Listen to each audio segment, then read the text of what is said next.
Bem, obrigado, Paulo Assolti. Passemos então para o professor Rodrigo Medina, que é o próximo palestrante. Professor Medina. Saudações a todas e a todos, aos camaradas do Instituto Caio Prado Júnior, a militância do MUP, Movimento por uma Universidade Popular, da Unidade Classista, do PCB, aos camaradas que compõem essa mesa com importante temário, não é? E que importa resgatar as luzes do tempo presente, não é? Vamos lembrar, por exemplo, a partir da ciência histórica, não é, que um Engels, historiador, é exatamente aquele que afirma que toda e qualquer incursão sobre o passado só faz sentido tendo o investigador os pés cravados no tempo presente, não é? Bom, eu vou tentar aqui me somar às reflexões que me precederam, tratando das contribuições feitas pelo Engels à ciência militar do século XIX e às teorias da guerra, que extrapolam, inclusive, a categoria dos seus ditos escritos militares, me debruçando sobre reflexões elaboradas propriamente acerca da Comuna de Paris.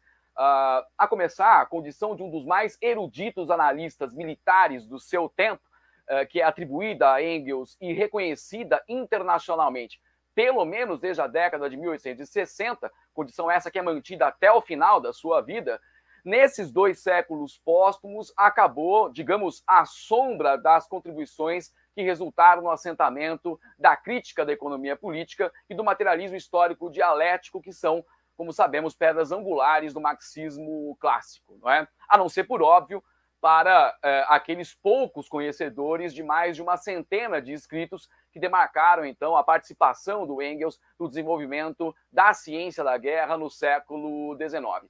Esse repertório textual, quando organizado, aparece escrito desde os textos publicados entre 1853 e 1856 pelo New York Daily Tribune, tratando-se de 170 artigos sobre conflitos internacionais, escritos exatamente no mesmo período em que se dava a Guerra da Crimeia, e sobre a qual 92 desses textos acabaram versando. Também os estudos sobre os exércitos europeus, publicados pelo Putnam's Monthly no final de 1855, os primeiros verbetes sobre temas militares, publicados pelo The New American Cyclopedia, de 1857 a 1860, além de artigos que ganharam as páginas do inglês The New Volunteer Journal for Lancashire and Cheshire e do alemão Allgemeine Militärzeitung, somando outros 107 artigos, por sua vez publicados entre 1857 e 1862. Exatamente o período em que se consolida o prestígio do Engels em textos sobre a guerra. Mas chegam os tidos escritos militares apenas até a década de 1860, quando os pontos de maior tensão das relações internacionais passam a ser os casos tardios das unificações italiana e alemã e as suas respectivas guerras intestinas. Sobre o tema, ainda em 1859, Engels publicou O Pó e o Reno e, ao longo da década seguinte, passou a se debruçar com afinco a produção de análises sobre questões militares e incursões sobre o espectro teórico da guerra, incursão da qual resultam conceitos que para nós serão valiosos nessas reflexões, o de guerra revolucionária e o de exército revolucionário, entre outros contributos que o consagrariam como um estrategista militar da Revolução e um dos mais eruditos estudiosos dos exércitos europeus. Quanto aos temas abordados nesses escritos, eles varrem uma temporalidade bastante extensa, não é?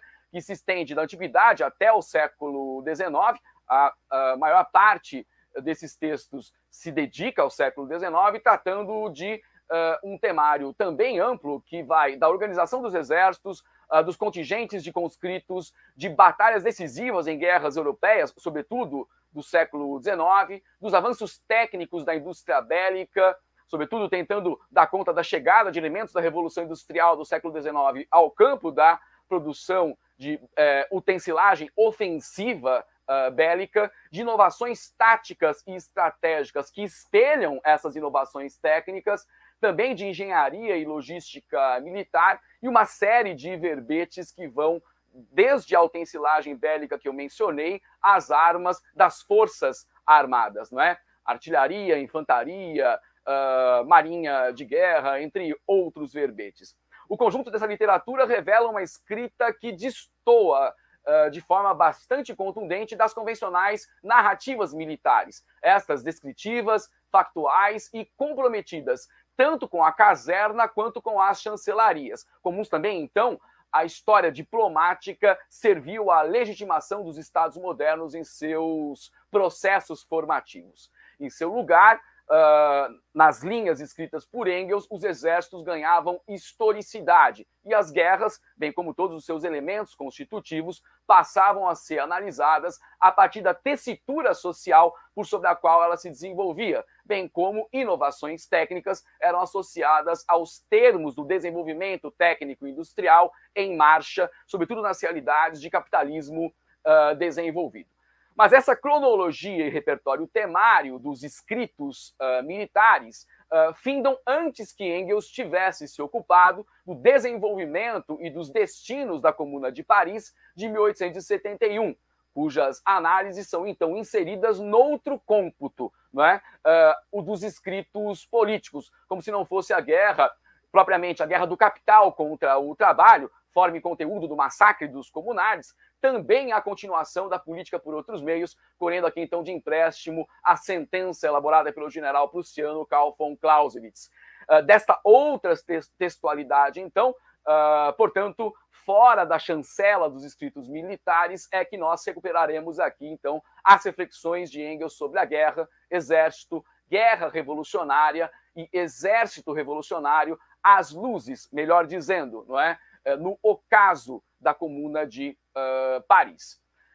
Em texto dirigido aos membros da Associação Internacional dos Trabalhadores na Europa, nos Estados Unidos, datado de 30 de maio de 1871, Karl Marx afirmava a Comuna de Paris como uma esfinge que afligia o pensamento, ou melhor, o espírito burguês. Mas não é apenas a burguesia daquele tempo que a Comuna imporia os seus enigmas, tal qual a esfinge às portas de Tebas, não é?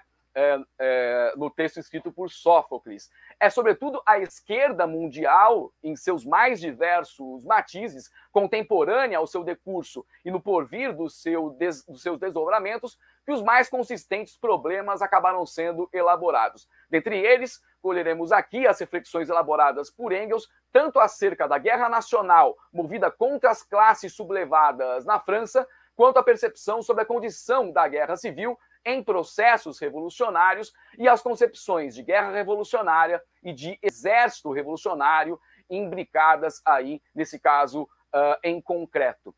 Pensar a guerra a partir desses marcos e dos seus funestos resultados, né, para aqueles que, antes de tombar, lograram assaltar os céus, né, como caracterizou alegoricamente Marx ao tempo dessa experiência até ali exitosa, implica revisitar os temas de uma teoria, ou os termos de uma teoria da guerra, nas fundações do materialismo histórico dialético, coisa que é pouco reconhecida, não é, tanto numa ciência militar quanto numa história social da guerra. Não apenas porque caíram os comunardes frente às tropas do exército regular, este sob ordens de Adolf Thiers, definindo os destinos da comuna no anverso de todas as suas aspirações e notáveis realizações, mas porque, abrindo-se a etapa da guerra civil, o despreparo manifesto pelos revoltosos e o preço pago por isso em vidas e em possibilidades, sobretudo concretas, de transformação da realidade social, deram razão a uma série de elaborações sobre a correlação guerra e revolução. Não é? Colheremos, então, daí uma indagação central elaborada pelo Marx às luzes dessa experiência. Tivessem sido exitosos em seus propósitos, bastaria tomar o controle da institucionalidade do Estado e nele de seus órgãos oniscientes, dentre os quais o Exército Permanente, para que se fizesse operar o Estado em favor da emancipação dos subalternos e não mais para a manutenção das relações de exploração que agrilhoavam a classe trabalhadora na base da estrutura econômica, ou seria necessário destruí-lo, o Estado, a fim de recompô-lo noutros termos, dando-lhe nova coerência e forma, incluso as armas. São indagações que compõem o mesmo espectro e nos dirigem a uma análise mais detida sobre o problema da guerra nas elaborações que semearam tradições marxistas.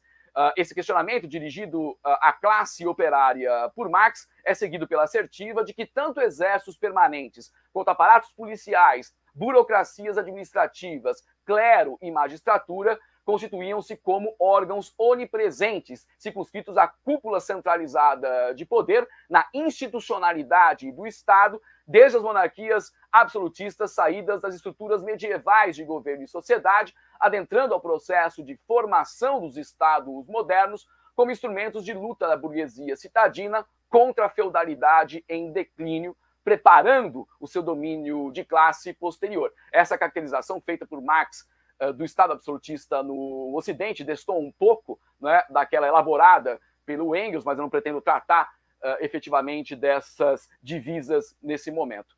A afirmação ela é ancorada na defesa de uma racionalidade que teria animado todo o processo de organização dessa maquinaria institucional a partir de uma complexa hierarquização baseada na burguesa concepção de divisão do trabalho social.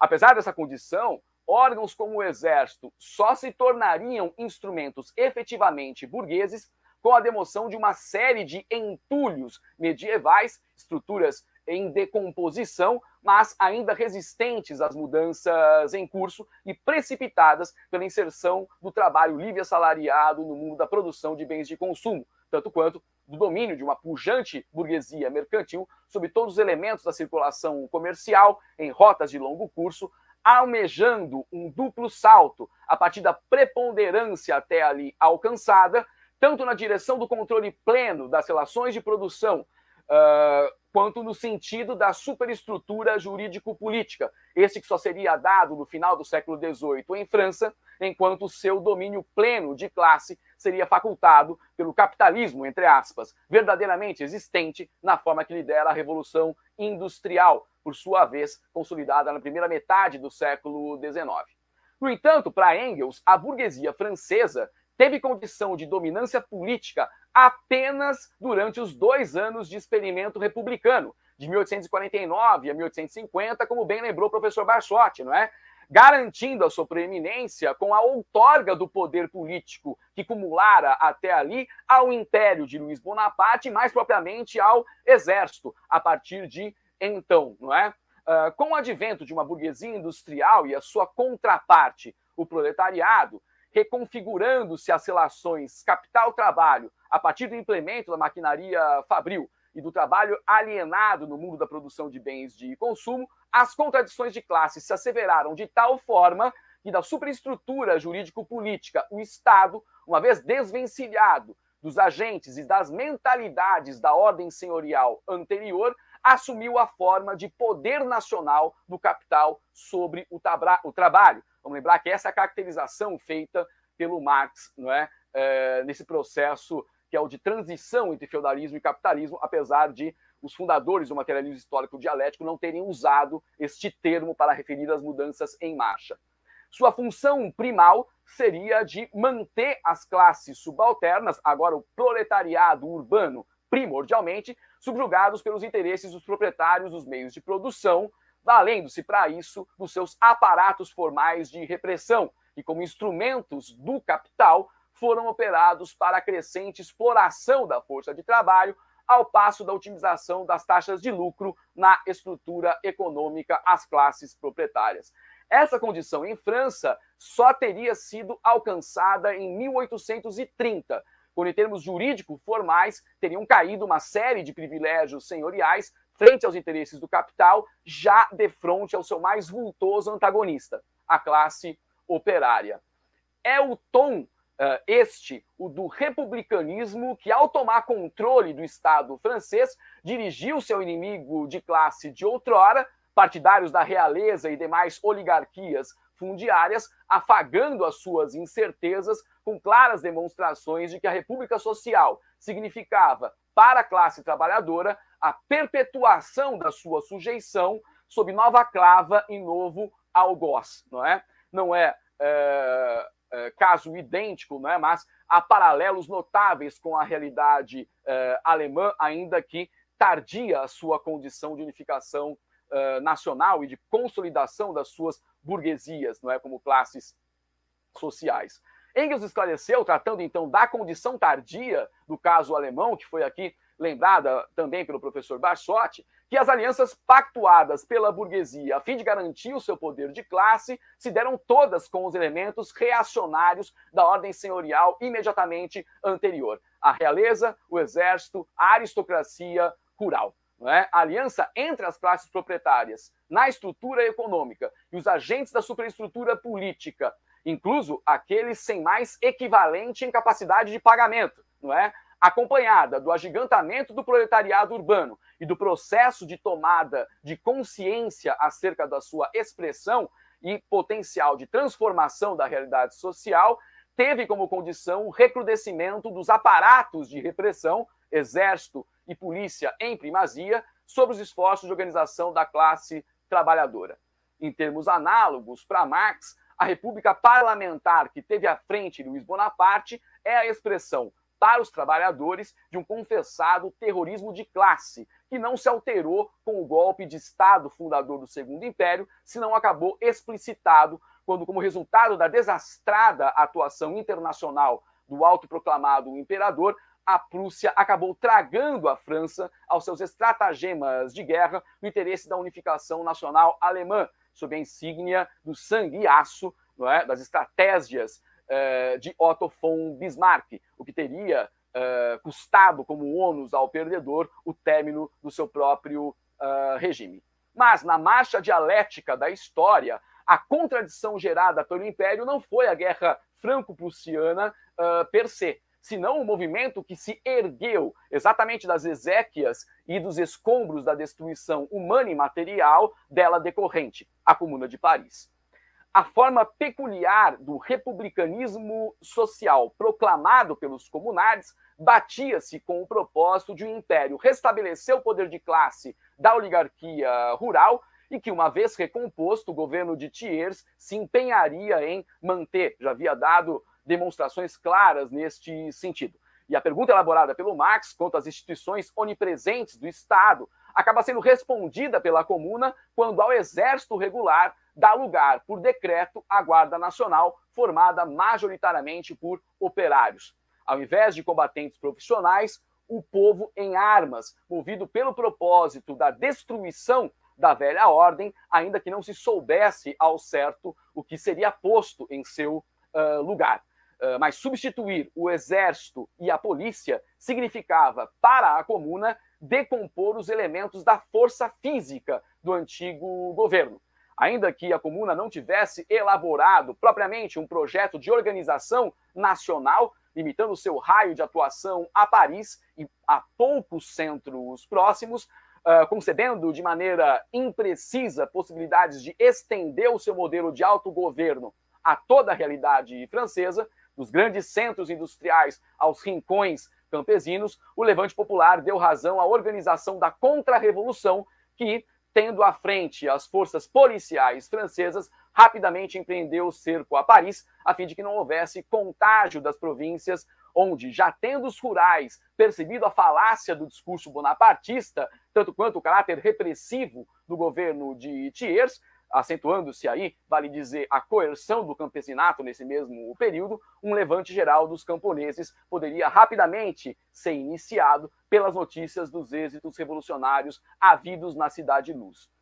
O cerco explicitou não apenas a etapa armada na forma da guerra civil, como variável lógica do processo revolucionário, mas fincou as certezas quanto à necessidade de destruir, da ordem que se pretendia pôr a termo, os órgãos de repressão do poder governamental que conduzia o Estado coerção. Não é?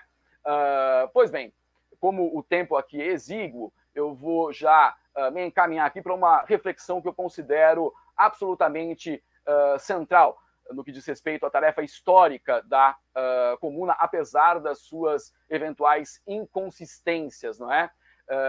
Ao passo que ela se distancia da coerência intrínseca do Estado coerção, o Exército, que é um dos órgãos oniscientes, e a guerra seriam ressignificados pela Comuna, e eu quero então encaminhar aqui em termos conclusivos, essas últimas reflexões. Não é? Nós sabemos que na guerra interestatal sucumbiu o Império Francês às saraivadas da canhonaria da artilharia prussiana, que fustigou Paris num dos mais sangrentos cercos da sua história, enquanto setores da burguesia francesa ora conspiravam com o inimigo, ora patrocinavam caçadas policiais a alemães nas ruas das suas cidades, não é? A Comuna, ao contrário, ainda que circunscrita a Paris, manifestava propósito notadamente internacionalistas, não é? Isso porque conclamavam identidade de classe e não o pátrio sentimento nacional, não é? Bom, eu quero então encaminhar finalmente reflexões acerca da organização militar do Estado nas proposituras erigidas pelo Engels, seja na guerra do capital contra o trabalho, seja no processo revolucionário que pretende a emancipação da classe trabalhadora como luta anticapitalista. É preciso avançar sobre uma etapa prévia das suas reflexões, a análise do princípio da autoridade, não é? Esta estendida desde o Estado a todos os seus órgãos oniscientes, sobretudo para que nós não caiamos aqui numa vala comum, não é, de que a luta política contra o capital, que demanda das classes sublevadas o enfrentamento com a repressão estatal, equivaleria a uma luta pura e simplesmente contra o autoritarismo, o que permitiria afirmar possibilidades de um capitalismo, digamos, humanizado. O que é risível ao tempo de Marx e Engels, não é? Tanto quanto risível hoje. A incumbência da coerção jurídico-legal para a subordinação do campesinato servil a novas formas de violência institucional no processo formativo dos Estados modernos, tanto quanto a condição de Estado policial, voltado à repressão de quaisquer esforços de organização da classe operária, aí já sob o signo do capitalismo industrial, revelam o caráter repressor do Estado e dos seus órgãos, sobretudo exército, polícia e magistratura, dotado dos meios institucionais para a submissão e expropriação da força de trabalho basilar na estratificação social. Essa conjunção permitiu que não poucos sindicalistas, socialistas, somados aos tantos anarcossindicalistas na condição de socialismo utópico, se referissem a esse aparato repressor, a fim de caracterizá-lo como inimigo em forma sintética, como autoritário. Não que o Estado, nesses termos, não fosse autoritário, não constituísse um aparato de opressão, como nós aqui analisamos. A questão em tela envolve a necessária análise das condições concretas e sócio-históricas implicadas para que o Estado assumisse exatamente essa condição, não é? Caso estivesse ausente essa perspectiva, na luta política para a emancipação da classe trabalhadora, o inimigo seria reduzido à síntese simplista do autoritarismo. Daí a teleológica relação causa-consequência entre repressão e expropriação de classe. O caráter autoritário, de fundo malévolo, seria a pedra filosofal da opressão da classe trabalhadora. Um problema, como lembrou, não é, a professora Sofia Manzano, de fundo moral. Não é? O problema estaria inscrito nessa perspectiva no campo moral. Em termos, com isso, axiológicos, esse infantil entendimento poderia ser expresso como a luta de um bem maior contra a fonte de todo mal, e assim sendo, ao invés de uma teoria política, mais valeria uma argumentação justa, manejada por uma hábil oratória, que, enfim, daria conta do problema, enquanto no lugar da luta política, a mera esgrima retórica bem resolveria. Não haveria nenhuma outra tarefa a cumprir, muito menos uma crítica à economia política para erigir.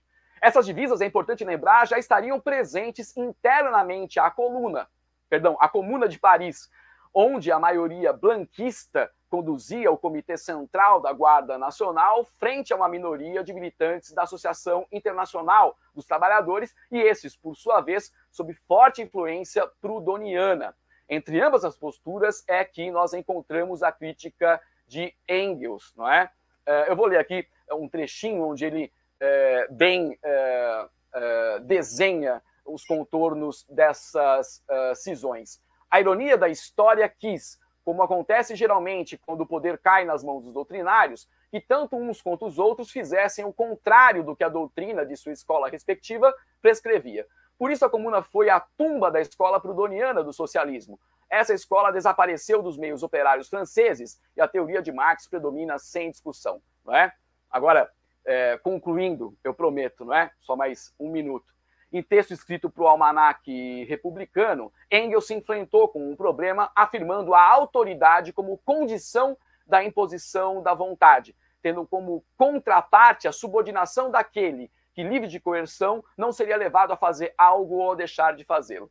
Na organização política da vida social, o que concebemos inclui o seu grau máximo de complexidade institucional, a saber, o Estado e os seus órgãos oniscientes, não haveria como pôr fim à autoridade, senão mudar os propósitos do seu empreendimento, não é? Engels, sobre isso, afirma: suponhamos que uma revolução social houvesse derrubado os capitalistas, cuja autoridade dirige presentemente a produção e a circulação de riqueza. Admitamos, para nos colocarmos inteiramente no ponto de vista dos anti-autoritários, que a terra e os instrumentos de trabalho converteram-se em propriedade coletiva dos operários que o utilizam. Teria desaparecido a autoridade ou não teria senão mudado de forma, não é? Ao elaborar esse questionamento, para o qual a resposta já aparece dada no enunciado, Engels prestou-se a desfazer o argumento da autonomia individual comum ao discurso libertário que bradava o anti-autoritarismo anarco-sindicalista. Ou seja, a vontade está subordinada à autoridade e a autoridade se impõe a partir das próprias condições materiais de existência e de produção dos meios de vida. Logo, é pueril defender, como ato primeiro da Revolução Social, a abolição da autoridade estatal e não a obliteração das relações sociais que a tornaram possível. E não seria a própria revolução, a imposição da vontade da parte subalternizada da sociedade, uma vez convulsionada, por sobre aqueles que até então a oprimiam? Por sua vez, a fim de que seja alcançado esse propósito, seriam necessários exatamente os meios de guerra comuns à repressão, dos fuzis aos canhões, bem como, para baterem-se os revolucionários contra o exército regular, teriam os revoltosos que se organizar nos quadros de um exército revolucionário. Por fim, mesmo que tivessem sido alcançados esses objetivos, seria preciso manter as forças contra-revolucionárias sob vigília permanente de organismos prontos para a sua contenção pela coerção direta, fazendo valer a máxima romana de que, se a paz é desejada, é preciso se preparar, então, para a guerra. Não é? Essas elaborações foram feitas, sobretudo, às luzes da experiência da Comuna de Paris, sobre a qual Engels colocou uma última questão e eu encerro com ela. A Comuna de Paris teria, por acaso, durado um só dia se não fosse empregada essa autoridade do povo armado frente aos burgueses? Não podemos, ao contrário, criticá-la por não ter se servido bastante dela? Bom, não se serviu. Disso sabia o nosso caríssimo Engels, e daí por que a Comuna sucumbiu. Muito obrigado a todas e todos. Perdoem por ter me demorado por demais.